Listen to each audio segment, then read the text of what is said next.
BJP का विधायक। दोस्तों, दिल्ली से एक बेहद बड़ी खबर निकल कर आई है। बड़ी खबर कि कैसे एक भाजपा का विधायक सब चीजों से परे, कानून से परे, कैसे जो है मस्जिद की दीवार को तोड़ने के लिए, एक मस्जिद को अवैध करार करने के लिए हथौड़ा लेकर पहुंच गया। तमाम अपने संगठनों के साथ, अपने साथियों के साथ किस तरीके से वो भाजपा का विधायक हथौड़े से दीवार तोड़ने पहुंचा और दीवार तोड़ते हुए नजर आया।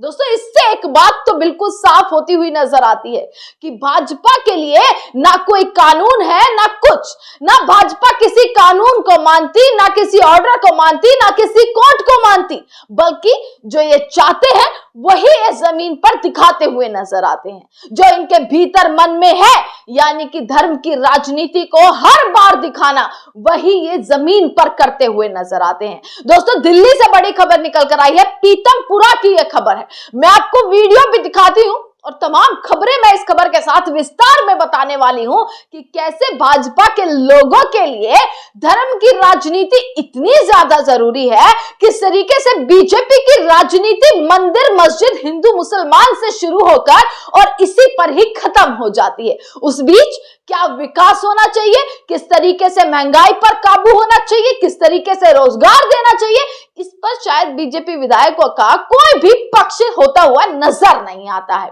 दोस्तों, दिल्ली से बड़ी खबर निकल कर आई, आप ये वीडियो देखिएगा। आप इस वीडियो में देख पा रहे होंगे कि कैसे ये बीजेपी के विधायक हैं, बीजेपी के भाजपा के विधायक, हाथ में हथौड़ा है और इस हथौड़े के साथ पहुंच जाते हैं मस्जिद के पास और मस्जिद के पास तमाम नारेबाजी करने की कोशिश, माहौल बिगाड़ने की कोशिश करते हुए नजर आ रहे हैं। कैसे नारे लगा रहे हैं, हथौड़े से दीवार को तोड़ा जा रहा है। हथौड़े से दीवार को तोड़ना यानी कि सीधा सीधा कहा जाए ना तो कैसे दंगा फैलाने की, कैसे वो धर्म की गंदी राजनीति करने की कोशिश करते हुए नजर आ रहे हैं, किस तरीके से विवाद छिड़वाते हुए नजर आ रहे हैं। हाथ में हथौड़ा ले लिया। दोस्तों, इससे ये बात तो एकदम साफ होती है, भाजपा के लिए कानून कुछ नहीं है। भाजपा कानून को नहीं मानती। जो काम, क्या चीज अवैध है, क्या चीज अवैध नहीं है, क्या चीज जो है न्याय है, किस चीज पर अन्याय है, क्या चीज सही है, क्या चीज गलत है, क्या चीज होनी चाहिए, क्या नहीं होनी चाहिए, क्या ठीक है, क्या गलत, इसका फैसला बीजेपी के हाथ में नहीं होता है। इसका फैसला कानून के हाथ में होता है। वही कानून जो इस देश की जनता, इस देश का संविधान जो कानून को मानता है, तो वही कानून को आखिरकार बीजेपी वाले क्यों नहीं मानते? ये बहुत बड़ा सवाल जो है वो खड़ा होता हुआ नजर आ रहा है कि भाजपा जो है जो करना चाहती है वही करती हुई नजर आती है। क्या वो मस्जिद अवैध है या नहीं है, ये मस्जिद भी मैं आपको बताऊंगी कैसे जो है पीतमपुरा इलाके में ये मस्जिद है और कैसे जो है इसका निर्माण हो रहा था, जिसको लेकर ये आरोप लगाया गया कि ये अवैध निर्माण हो रहा है। जिसके बाद बीजेपी के विधायक को भनक क्या लगी कि हथौड़ा लेकर पहुंच गए तोड़ने के लिए कि भैया तोड़ो इसे, नारेबाजी कर दी, वहां पर माहौल बिगाड़ने की कोशिश करते हुए नजर आए, पर एक्शन कुछ नहीं होगा। अवैध है या नहीं, इस चीज का फैसला कोर्ट का, इस चीज का फैसला कानून के हाथ में था। कानून से बढ़कर कोई नहीं है। कानून ये डिसाइड करता कि वो मस्जिद को तोड़ा जाना चाहिए था या नहीं, तो आखिरकार ये भाजपा के विधायक कौन होते हैं मस्जिदों को तोड़ने वाले, किस तरीके से दंगा फैलाने वाले, किस तरीके से नारेबाजी करते हुए नजर आते हैं, किस तरीके से ये भड़काऊ भाषण देते हुए नजर आते हैं और इन पर कोई एक्शन नहीं होता। तो आखिरकार ये बीजेपी के विधायक कौन, ये बीजेपी किस तरीके से कानून का खुद उल्लंघन करती हुई हमेशा नजर आती है। दोस्तों, खबर आप पढ़िएगा और फिर मैं दिखाऊंगी कि इस भाजपा के लिए ना, इस देश में भाजपा के लिए सबसे जरूरी क्या है, कि कैसे प्रधानमंत्री मोदी के लिए, उनकी पूरी बीजेपी सरकार के लिए देश की जनता से जरूरी पता है क्या है, उनके मंत्री नेताओं के लिए देश की जनता और देश की जनता के विकास से ज्यादा सर्वोपरि चीज है ये राजनीति, ये धर्म की राजनीति और धर्म की राजनीति में बंटवारा करना और कैसे किस तरीके से विवाद छिड़वाना। दोस्तों, आप खबर पढ़िएगा। हाथ में हथौड़ा लेकर पहुंचे विधायक, तोड़ दी पीतमपुरा मदरसे की दीवार, बोले जमीन डीडीए की है। ये फैसला आप भाजपा वाले कर रहे हैं, कौन सी जमीन किसकी है, कौन सी जमीन डीडीए की है, कौन सी जमीन किसके संरक्षण में आती है, ये फैसला कानून नहीं है, बीजेपी वाले करते हुए नजर आ रहे हैं, मनमर्जी करते हुए नजर आ रहे हैं। दोस्तों, दिल्ली के पीतमपुरा इलाके में उस वक्त माहौल गर्मा गया जब रामलीला ग्राउंड के पास नूरे इलाही मस्जिद के बाहर हिंदू संगठनों ने जोरदार हंगामा किया और नारेबाजी शुरू कर दी। मतलब जहां पहले से ही जो चीज सेंसिटिव होती हुई नजर आ रही थी, जहां पहले से इतना माहौल गरमाया हुआ था, वहां पर भाजपा विधायक ने कैसे आग में घी डालने का काम किया, कैसे वो भाजपा विधायक ने आग में घी डालकर कैसे माहौल को बेकार करने का काम किया। और इसके बाद देखिएगा दोस्तों, जानकारी के मुताबिक डीडीए की जमीन पर कथित रूप से मदरसा और अवैध निर्माण से जुड़ा हुआ ये पूरा मामला बताया जा रहा है। आरोप है कि यहां बिना अनुमति के निर्माण कार्य किया जा रहा था, जिसे लेकर विवाद खड़ा हो गया। स्थिति तब और ज्यादा तनावपूर्ण हो गई जब मौके पर भाजपा विधायक कर्नल सिंह अपने समर्थकों के साथ पहुंच गए। एक बीजेपी के विधायक को, एक मंत्री को, एक नेता को चुना इसलिए जाता है ताकि वो जनता की रक्षा कर सके, उनका विकास कर सके, उनके कार्य को कर सके। पर भाजपा के राज में पता है क्या, बीजेपी की राजनीति इसी चीज से शुरू होती है कि चमकते हैं, इसी चीज से चमकते हैं कि मस्जिद को तोड़ दीजिए, कैसे जो है हिंदू और मुसलमान के बीच में विवाद खड़ा कर दीजिए, उन पर बयान दे दीजिए, कैसे धर्म की राजनीति कर दीजिए, इन पर बयान दे दीजिए। तो उन्हें लगता है कि शायद इसी चीज से चमका जाएगा और यही सबसे जो है इनका नाम आगे आएगा और इसी वजह से वो भाजपा में आगे बढ़ते हुए उन्हें ऊंचे और बड़े बड़े पद मिलते हुए नजर आएंगे। ये है भाजपा का असली चेहरा। क्या ये है इस सरकार का असली चेहरा? जिस बीजेपी विधायक कर्नल सिंह को वहां मौके पर पहुंचकर वहां पर विवाद को कम कराना चाहिए था, नारेबाजी, इन तमाम चीजों को कम कराने की कोशिश करनी चाहिए थी, सही गलत का फैसला किस तरीके से लेना चाहिए था, वो क्या करते हैं, वो आग में घी डालने का काम करते हैं, नारेबाजी कर कर कैसे हथौड़ा लेकर पहुंच जाते हैं, हथौड़ा लेकर। इसके बाद देखिए दोस्तों, स्थिति तब और ज्यादा तनावपूर्ण हो गई जब मौके पर भाजपा विधायक कर्नल सिंह पहुंचे अपने समर्थकों के साथ और हाथ में खुद हथौड़ा लेकर पहुंचे और उन्होंने वहां बनी कुछ दीवारों को गिरा दिया। उनका कहना था कि सरकारी जमीन पर किसी भी तरीके का अतिक्रमण बर्दाश्त नहीं किया जाएगा।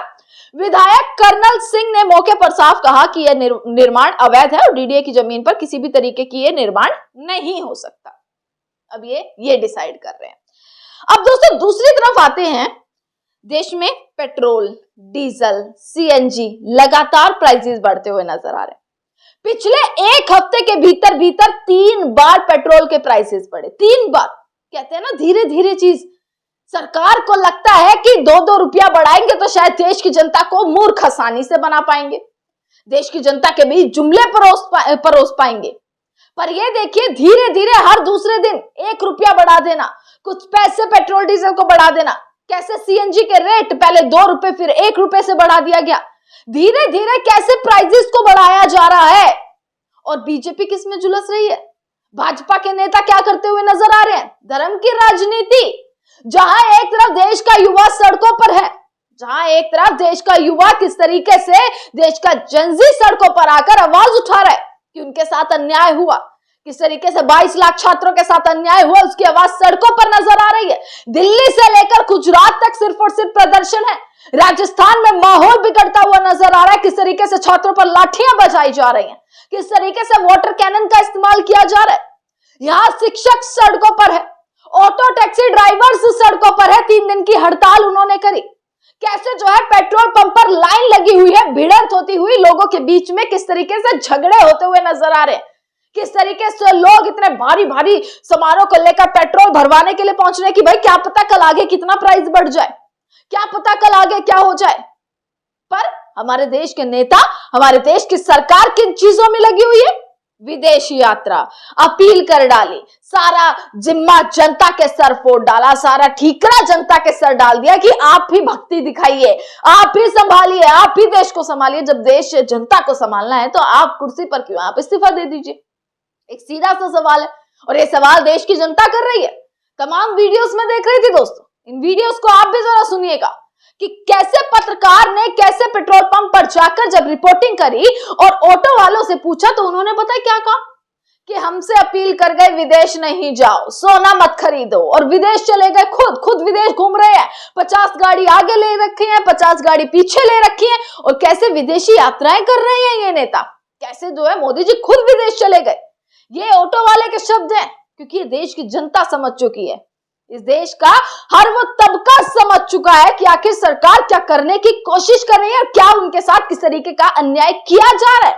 वो लोग समझ चुके हैं कैसे एक दूसरा ऑटो वाला ये कहता हुआ एक ऑटो चालक नजर आया कि मोदी जी से देश संभल नहीं रहा तो आप इस्तीफा ही दे दीजिए।